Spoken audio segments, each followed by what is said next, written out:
Përikthehemi edhe këtë edicion me podcastin e radhës, i cili realizohet çdo javë nga mediat e UBT-s, e këtë herë do të flasim për një garë, gara First Global Challenge, e cila realizohet çdo vit nga viti 2017, dhe unë këtu pranë meje kam mentorën e ekipit, Elita Hajrizin.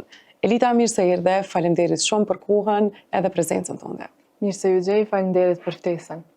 Atëherë, për krejt ata që nuk e din First Global Challenge, çka është edhe si funksionon? A mundesh një përshkrim të shkurt? Atëherë First Global Challenge është një garë ndërkombëtare e robotikës në stilin olimpik, pra ku marrin pjesë gjitha shtetet e botës, mbi 188 janë gjithmonë prezent, domethënë.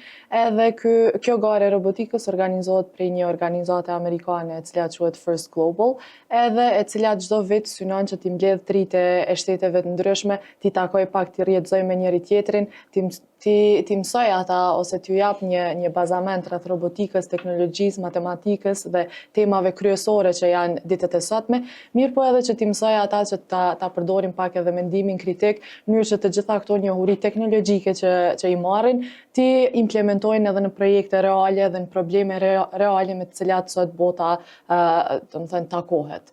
Kështu që këtë vit, domethënë tematika është rreth biodiversitetit, viteve të kaluara ka qenë edhe rreth ndotjes së ujit për shembull, rreth mungesës së ushqimit, kështu që fëmijët pak a shumë e krijojnë një projekt gjithëpërfshirës ku e mësojnë edhe pjesën e robotikës, mirë po edhe pjesën e qasjes pak sociale.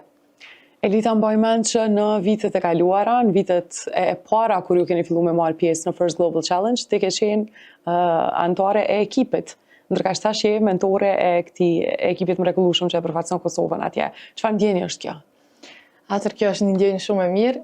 Fillimisht thjesht si nxënës është pak më ndryshe ose si anëtare e ekipit, për shkak se edhe përgjegjësia është dikun tjetër, mirë po je të shku me synimin pak për me mësu çdo ditë, edhe për me pas një eksperiencë sa më të mirë, edhe stresi është kështu edhe më i madh ndoshta për performancën personale, kurse në aspektin si mentore pastaj është një ndjenjë edhe më e mirë për shkak se e ki mundësinë që ato eksperienca që i kom pasur në këtë rast me ja u nda edhe trive të ndryshëm të Kosovës, ku na çdo vit e bëjmë thirrjen e hapur për krejt tritë e Kosovës që dojnë me mësu diçka rreth robotikës, edhe me u përfshi në këtë projekt, edhe me qenë pjesë e institucionit edhe pjesë e ekipit që ja jap këtë mundësi trive është diçka shumë e mirë. Sigurisht që atë qenurit mentore ka përgjegjësi pak më të mëdha, për shkak se është përgjegjësia e krejt ekipit tani që merret, edhe duhet me u kujdes për secilin veçanërisht, edhe me ju dhënë njohuritë edhe përkrahjen e nevojshme të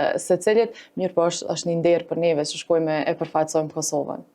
Atëherë, dim që UBT ka realizu krejt kushtet e nevojshme inovative për përgatitjen për këtë garë. Sa ju merr kohë kur filloni përgatitjet, sa është e vështirë realisht përgatitesh për një garë kaq të madhe ku marrin pjesë kaq shumë shtete?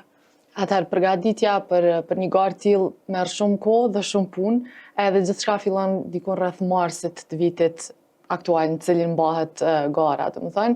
Mirë po, me kushtet të cilat i kemi këtu në UBT, realisht përgatitja po të shumë e lehtë ose lehtësohet shumë. Sigurisht që tani punën na do ta bëjmë edhe na zakonisht takohemi me ekipin prej qershorit, ku e bëjmë një trajnim fillimisht, tani mbledhim pak të rit, bëjmë hapje zyrtare në rrjetet tona sociale, edhe i mbledhim të rit prej krejt Kosovës edhe i ftojmë që të vinë në kampusin inovativ, edhe që t'i mbajmë trajnimet fillimisht rreth robotikës, që të eksperimentojmë pak edhe me mjetet me të cilat kemi me punu, edhe ndërkohë gjatë kohës, gjatë punës tyre të cilën ata e tregojnë edhe gjatë vullnetit punës, na e bëjmë një përzgjedhje prej 5 anëtarësh të cilët do të udhtojnë, domethënë në ekip, maksimalisht, domethënë 5 anëtar. Pastaj vazhdojmë domethënë prej pjesës qershorit, vazhdojmë përgjatë muajve të verës, takohemi shumë shpesh, dikon 3 herë në javë minimalisht, edhe vazhdojmë fillimisht me dizajnimin e robotit, pastaj me implementimin, pastaj si shkon edhe procesi inxhinierik ku diçka funksionon, diçka nuk funksionon, edhe pastaj është krejt proces iterativ ku gjithmonë jemi tu kërku për përmirësime të ndryshme, edhe pastaj pjesa e fundit, domethënë që është pjesa e udhëtimit në event, edhe ku aty pastaj marrim pjesë kështu në garën zyrtare edhe takojmë njerëz nga vende të ndryshme edhe garojmë. A keni përfunduar robotin, është gati? Po, është gati, jemi të i bo përmirësimet e fundit, në mënyrë që me qenë gjithçka perfekt kur shkojmë atje, mirë po me të vërtet e kemi ndërtu, e kemi repliku fushën e cila do t'jetë edhe nga gara atje, kështu që kushtet janë fenomenale për me mujt na me vazhdu edhe me pas sukses shumë të madh atje. Si e presin shtetet tjera krejt avancim nga Kosova, duke pas parasysh që ndoshta shihet si një shtet më i vogël edhe me mundësi më të vogla të zhvillimit të kësaj fushë. Realisht, për shkak që kemi marrë pjesë prej vitit 2017, tashma si Kosovë jemi etablu pak edhe në këtë garë, kështu që nuk e kemi më atë statusin ndoshta ose atë idenë që jemi si shtet i vogël, jo shumë i zhvilluar me kështu me radhë. Për shkak se shtetet e kanë pa potencialin tonë, i kanë pa përgatitjet tona, kështu që nuk presin diçka më pak nga ne tash.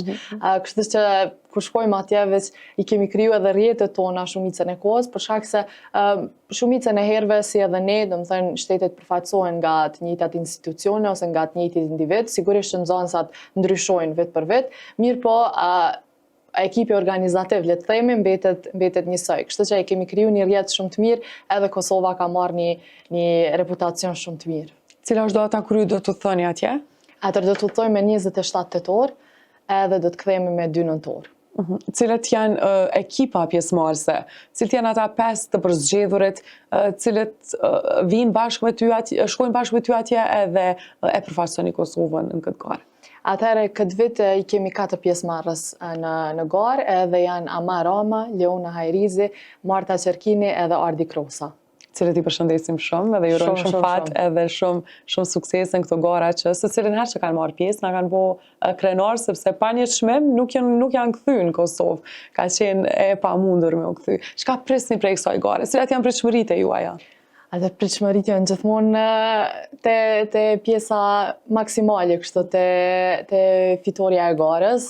Na përgjatë garës kemi edhe çmime ndryshme të cilat mundemi mi fitu, të cilat lidhen përveç pjesës teknike ose pjesës teknologjike, robotike në këtë aspekt, e kemi edhe pjesën mediatike, pjesën e dokumentimit që e bojmë edhe përmes edhe videove që i kemi kriju edhe përmes edhe ekipit mediave që të UBT-s që e falenderojmë shumë, edhe juve, atëherë na kemi arrit me i bo disa produkte shumë të mira, ku kemi arrit edhe Kosovën me promovu edhe me përfaqësu, edhe si që përmenda me që është tema e biodiversitetit, këtë vit kemi pas mundësi edhe me i shfaq pjesë më të bukura të Kosovës edhe me ju dhanë pak një ngjyrë shumë më të mirë edhe ndërkombëtare.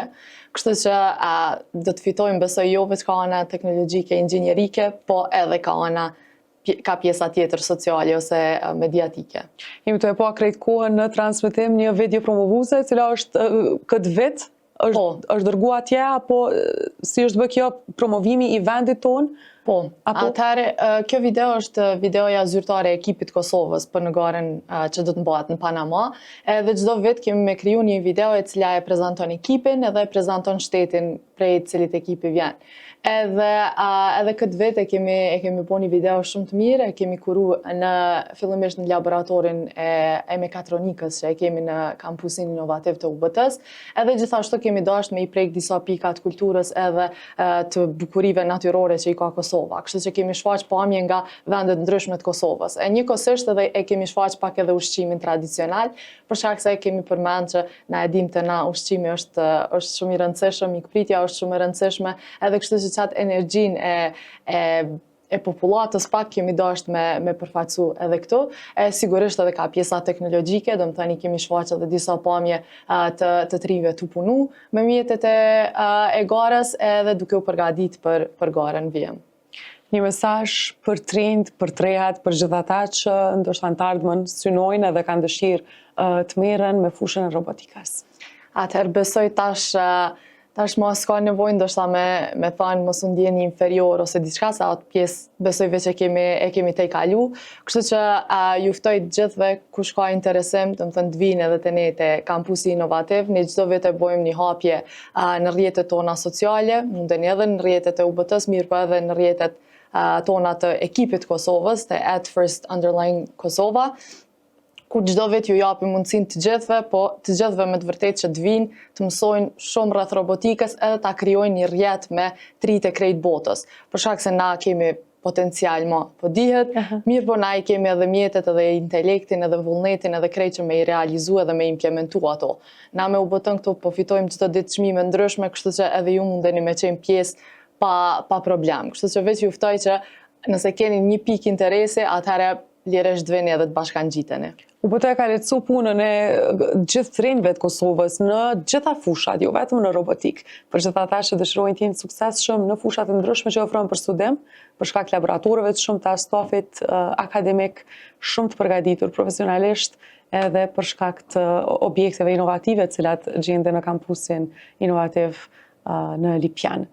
Pikërisht. Faleminderit shumë Elita, është kënaqësi gjithmonë me të pas këtu, e mezi po pres me ardhe edhe herën tjetër pas garës, po shpresoj shumë me çmime sa më të mira. Me kënaqësi, shumë faleminderit. Atëherë kjo ishte tëra që kemi përgatit për këtë podcast. Ne dëgjojmë edhe shihemi në podcastin e radhës. Tung tung. Për më shumë informacione, vizitoni ubtnews.com.